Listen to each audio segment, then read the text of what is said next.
Once upon a time, in the days when the stars were close enough to touch and the wind could carry secrets, there was a land hidden deep within the mountains where magic flowed as freely as the rivers. It was a place where animals could speak in whispers and the trees held the memories of ages long past. In this land lived a people who were known for their bravery and wisdom, and they guarded a powerful secret, a treasure so ancient and sacred that even the boldest dared not speak its name aloud. Only one could tell the tale of this treasure, for it was not made of gold or silver, nor was it hidden in caves or buried under soil. No, this treasure was carved from the very heart of the earth, and it held within it the spirit of the land and the strength of the ancestors. And so, my children, lean in close, open your hearts, and listen well, for I am about to tell you the tale of a treasure called the Afo-A-Kom. We are taking you down to the northwest region of Cameroon, where this historical story begins. Long ago, deep in the heart of the green land and mist-covered mountains of the Kom kingdom, there stood the sacred palace of Afo-A-Kom. It was a place of mystery and magic, where the revered Fon, the king of the Kom people, sat upon his ancient throne. But the true power of the kingdom did not rest solely with the king. It was housed in the legendary Afo-A-Kom, a sacred wooden sculpture carved from the heart of a tree as old as time itself. Afo-A-Kom is a famous wooden sculpture and a powerful symbol of cultural heritage for the Kom people who reside in the northwest region of Cameroon. This sacred artifact represents the identity, history, and spiritual beliefs of the Kom kingdom, playing an integral role in the traditions of the Kom people. Its story, marked by loss, rediscovery, and return, is one of the most compelling tales of cultural preservation and repatriation in African history. Afo-A-Kom was no ordinary statue. It was said to be alive with the spirit of the ancestors. Its eyes were as deep as the night sky, watching over the Kom people, protecting them from famine, war, and illness. The beads and cowrie shells that adorned its surface were whispered to be gifts from the gods, and its wooden body was said to pulse with the rhythm of the land, breathing life into the kingdom.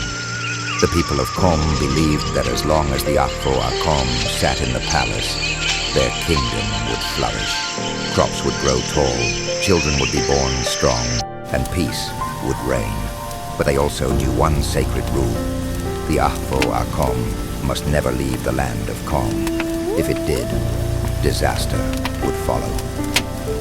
The Fon, the keeper of the Afo-A-Kom, guarded it with his life, for he knew that the statue's power was linked to the soul of the kingdom itself. When the statue was brought out during festivals, its presence was so mighty that the winds seemed to sing and the mountains echoed with joy. The people would dance around it, clapping their hands and chanting prayers to the ancestors.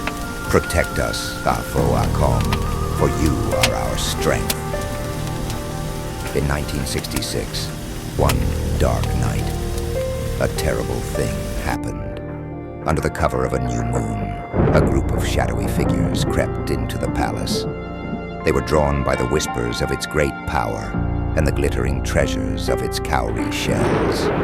As silent as snakes, they stole the Afo-A-Kom and fled into the night, thinking they had claimed a fortune.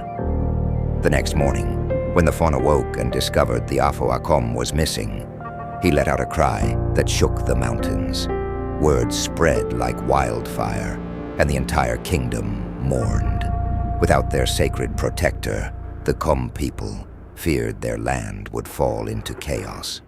They believed that the spirit of the ancestors had been taken away from them, and with it, the life force of their kingdom. But the thieves who took Afo-A-Kom did not know what they had truly stolen. They thought it was merely an exotic piece of art, something to sell to foreign lands for wealth beyond imagination. They did not know that the Afo-A-Kom carried with it the soul of a kingdom, and that such a sacred power would not let itself be taken so easily. As the thieves crossed the border of Kom and journeyed far into distant lands, strange things began to happen. First, their horses refused to move, trembling in fear as if they sensed an unseen presence. Then the nights became restless, filled with nightmares and whispers in the wind. No matter how far they traveled, they could hear the faint sound of drums beating in the distance, growing louder with each step. The thieves became haunted by visions of the Kom ancestors, standing tall and proud, eyes glowing in the dark. One by one, the thieves grew sick, as if the spirit of the Afo-A-Kom was reaching into their very souls, demanding to be returned home. Desperate and frightened, the leader of the thieves sought to sell the statue to anyone who would take it. The journey took them across seas, and soon the Afo-A-Kom found itself in a foreign land, placed in a cold gallery where its spirit grew restless. It was sold to an art dealer who took it to the United States of America. The stolen statue was smuggled out of Cameroon and eventually ended up in the international art market, where it was sold to the Paul Tishman Gallery in New York.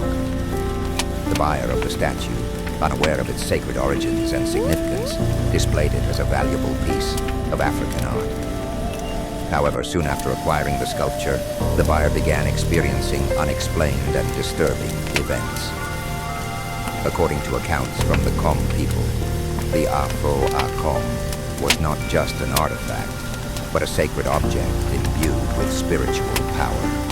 Its removal from its rightful place in the Kom Palace disrupted the balance of this spiritual energy, which manifested in strange occurrences. The spiritual power of the Afo-A-Kom, once revered for protecting the Kom kingdom, reportedly began to affect those in possession of it. The buyer experienced troubling signs, such as restlessness, discomfort, and inexplicable bad luck, which were attributed to the statue's displeasure at being taken from its homeland.